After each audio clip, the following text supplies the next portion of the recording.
안녕하십니까. 매 눈으로 세상의 흐름을 읽어드리는 Y타임스 정세분석의 주북일입니다. 블라디미르 푸틴 러시아 대통령이 지난 18일 러시아에 생중계된 정부 고위 관리들과의 화상회의에서 그런 말을 했었죠. 서방 측의 경제 제재에도 불구하고 러시아의 경상수지 흑자가 사상 최고치를 기록했다. 그런 말을 하면서 서방의 경제 대공습 전략이 실패했다라고 강조한 바 있습니다. 그럼에도 불구하고 이 러시아 경제가 끝내 막다른 길로 가고 있다는 진단이 나와서 주목을 끌고 있습니다. 월스트리트저널이 미국 시간으로 20일 러시아가 이달 초 달러 표시 국채 2건에 대해서 루블화로 이자를 상환했는데 이는 채무자가 의무를 이행하지 못한 것으로 신용부도 스와프 그러니까 CDS 시장 감독기구가 결정했다. 이런 보도를 한 겁니다. 러시아가 미국 정부의 금지 조치로 미국 은행을 이용할 수 없게 되니까 지난 6일 달러 국채 보유자들에게 이자를 달러가 아닌 루블화로 지급을 했는데 이것이 문제가 된 겁니다. 앞서 러시아는 미국 내 은행에 보유 중인 자국 달러가 제재로 동결되고 또 국제 금융결제망 스위프트에서 퇴출당하니까 이자를 루블화로 내겠다라고 일방적으로 선언을 한 바 있습니다. 실제로 러시아 재무부는 JP모건 체이스를 통해서 달러로 이자를 송금하려 했지만 JP모건이 미 재무부 승인을 받지 못해서 6억 4,900만 달러 그러니까 8천억 원 규모의 이자 결제를 거부했다라고 밝혔습니다. 여기에 대해서 CDS 시장을 감독하는 국제 스와프 파생 상품협회 이 ISDA인데 이 ISDA 산하의 신용 파생 상품 결정위원회 CDDC입니다. 이 CDDC는 이 투자자들이 이 달러를 받지 못했기 때문에 러시아가 채무 변제 의무를 이행하지 못했다라고 발표를 해버렸습니다. 이 러시아의 루블화 결제에 대해서 국제신용평가사 무디스는 이미 지난 14일에 러시아가 2건의 달러 국채 이자를 루블화로 지급한 데 대해서 달러가 아닌 다른 통화로 지급한다는 조항이 없기 때문에 디폴트에 해당할 수 있다고 경고를 한 바 있습니다. 이날 무디스의 언급은 또 다른 메이저 신용평가사인 스탠다드 & 푸어스가 러시아의 외화표시 채권 신용등급을 선택적 디폴트를 의미하는 SD 등급으로 강등한 지 닷새 만에 나온 겁니다. 이에 대해서 러시아는 투자자들이 접근할 수 있는 러시아 내 특별 계좌에서 루블화를 결제했다 이렇게 말하면서 디폴트에 가까워졌다는 사실을 부인을 해왔습니다만 국제사회는 이를 인정하지 않은 겁니다. 결국 러시아는 유예기간 30일이 끝나는 5월 4일까지 이 5월 4일까지 달러로 이자를 내야 되고 그렇지 못하면 최종 디폴트 판정을 받게 됩니다. 자, 그런데 여러분, 이 러시아가 디폴트를 맞게 되면 볼셰비키 혁명 이듬해인 1918년 소련 수립 이후에 104년 만에 처음 국가 부도 사태가 벌어지는 일이 되겠습니다. 문제는 이 러시아의 디폴트 가능성이 점점 높아지고 있다는 겁니다. 이번에도 문제가 된 것이 신용 부도 스와프 그러니까 CDS인데요. 이 CDS는 채권이 부도가 나면 손실을 보상해주는 보험 성격의 파생 상품입니다. 그러니까 부도 위험성이 커지면 프리미엄이 상승하도록 되어 있는 거죠. 그런데 오는 5월 4일까지 이 러시아가 달러를 지급하지 못하면 신용사건이 발생한 것으로 간주해가지고 CDS 투자자는 손실액을 지급받게 됩니다. JP모건에 따르면 러시아 정부와 연관된 CDS는 약 45억 달러 그러니까 한 5조 6천억 원 규모입니다. 그런데 러시아가 우크라이나를 침공하고 서방이 러시아 금융 분야를 제재한 이후에 러시아 국채 CDS 프리미엄은 수직 상승을 했습니다. 이유가 뭡니까? 그만큼 위험도가 높다는 의미죠. ICE 데이터 서비스의 러시아 국채 CDS 프리미엄 자료에 따르면 관련 가격에 반영된 디폴트 가능성은 무려 93%로 나타났습니다. 이는 지난 2월 초에는 5%, 3월 초에 40%에서 대폭 높아진 겁니다. 러시아도 이런 디폴트 가능성을 인정하고 있는 것으로 보입니다. 러시아는 서방 진영에 의한 러시아 디폴트는 정치적 판단에 의한 인위적인 결과라 그러면서 법정에서 이의를 제기할 것이라고 밝혔습니다. 그러면서도 심각한 우려를 하고 있는 것도 사실입니다.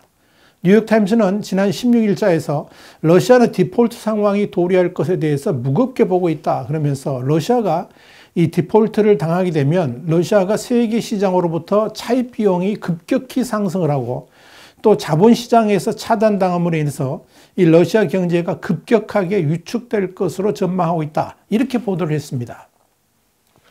또한 이런 디폴트 상황이 푸틴 대통령의 업적에 치명적인 오점이 될 것이며 이로 인해서 우크라이나 전쟁에 대한 책임론으로 비화될 수도 있을 것이다. 이렇게 전망을 했습니다.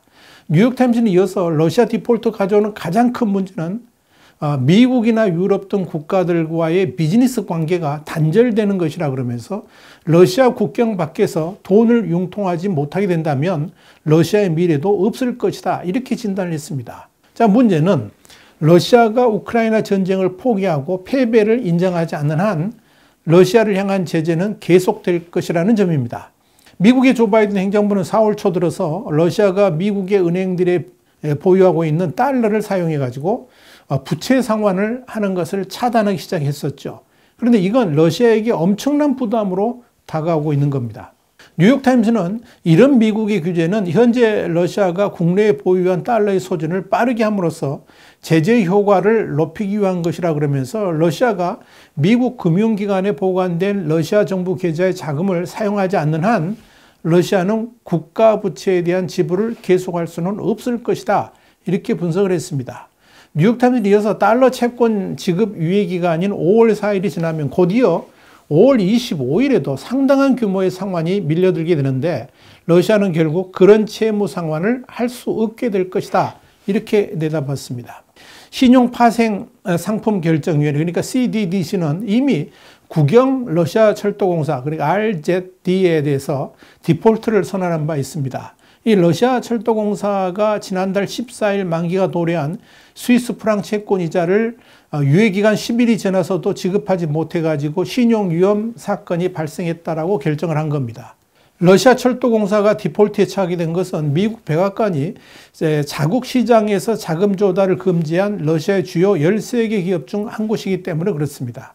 이와 관련해가지고 블룸버그는 CDDC의 이번 결정은 서방의 경제 제재가 내려진 이후에 러시아의 기업의 첫 디폴트 판정으로 이 러시아 철도공사와 같이 외국 채권자들에게 이자를 지급하는데 애를 먹고 있는 러시아 정부와 현지 기업의 선례가 될 수 있다라고 보도를 했습니다.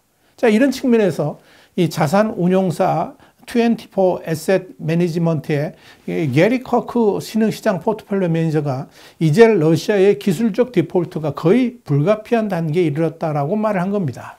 자, 흥미로운 것은 푸틴 대통령이 겉으로는 러시아 경제가 문제없다고 큰 소리를 뻥뻥 쳤습니다만은 내부적으로는 상당한 어려움을 토로하고 있다는 점입니다. 월스트리트저널은 지난 14일 푸틴 대통령이 서방의 제재로 인해서 러시아의 에너지 산업이 위축되고 있고 산업 비용을 상승시키고 있다 그러면서 어려움을 토로했다라고 보도를 했습니다. 문제는 이 러시아의 생명줄이라고 할 수 있는 에너지 수출이 급감을 하고 있고 또 이로 인해서 현금화가 이루어지지 않는다 그러면 러시아 경제는 파국을 맞을 수밖에 없다는 점입니다. 실제로 월스트리트저널은 우크라이나 침공 이후 시작된 국제사회의 러시아 에너지 제재가 효과를 보이기 시작했다라고 보도를 했습니다. 미국이 러시아산 에너지 수입을 전면 금지하고 유럽연합 회원국 등 이 기존 교역 파트너들도 에너지 수입 다변화를 추진하면서 공급처를 찾지 못한 러시아 에너지 업계가 원유 생산량을 줄이게 됐다는 겁니다. 러시아가 겪는 경제적 어려움은 이뿐 아닙니다. 러시아는 사실 석유 수출 말고는 특별하게 수입원 자체가 없는 나라입니다. 그리고 생활 필수품을 포함해 가지고 제품 생산도 서방 세계의 원자재에 의존을 해왔습니다. 그런데 우크라이나 침공 이후에 모든 것이 막혀버렸습니다. 이건 러시아 경제의 사실상 붕괴를 의미합니다. 그래서 엘비라 나비올리나 중앙은행 총재는 이 서방의 금융제재보다 공급망 봉쇄가 더 뼈아프다 그랬습니다. 그러면서 공급망이 무너지고 재고가 소진되면 물가가 치솟을 것이다 이렇게 우려를 한 겁니다. 이미 그런 징조가 보입니다. 러시아의 올해 소비자 물가 상승률이 20%에 달할 것이라고 러시아의 경제부문 고위 당국자가 러시아 시간으로 13일 밝혔습니다. 타스 통신 등에 따르면 이 알렉세이 쿠드린 회계감사원 원장은 이날 상원 업무보고에서 우리는 다른 인플레이션 속도로 넘어갔다 그러면서 올해 인플레이션율은 17에서 20% 수준이 될 것이라고 전망을 했습니다. 이런 인플레이션율은 우크라이나 침공 직전이었던 1월 말에 8.73%, 2월 말에 9.15%에 비하면 2배 이상 상승한 것입니다. 지난 2002년 2월, 그때가 이제 17.7%였는데 그 이후에 20년 만에 최대치입니다. 지난 2000년부터 재무부 장관과 부총리 등을 역임하고 또 2018년부터 회계감사 수장을 맡아오고 있는 쿠드리는 러시아 내 최고 경제 전문가 가운데 한 명으로 꼽히고 있습니다. 이런 러시아 경제 위기 국면에서 루블화가 다시 안정을 찾은 것을 어떻게 설명할 수 있을까요? 사실 지난 3월 20일 러시아 중앙은행에 따르면 서방의 경제 제재에 겁먹은 국민들이 은행 계좌에서 98억 달러, 한 12조 1275억 원 정도의 외환을 인출하는 사건이 발생을 했습니다. 그러자 러시아 중앙은행이 즉각 개입을 했죠. 푸틴 대통령이 20년 동지인 엘비라 나비울리나 총재가 전면에 나선 겁니다. 그는 루블화를 안정시키고 인플레이션과 싸우는 등 서방 경제 제재로 인해 가지고 러시아 경제가 붕괴하는 것을 막기 위한 정부 노력에서 핵심 역할을 하고 있습니다. 이로 인해서 루블화도 어느 정도 안정을 되찾게 된 겁니다.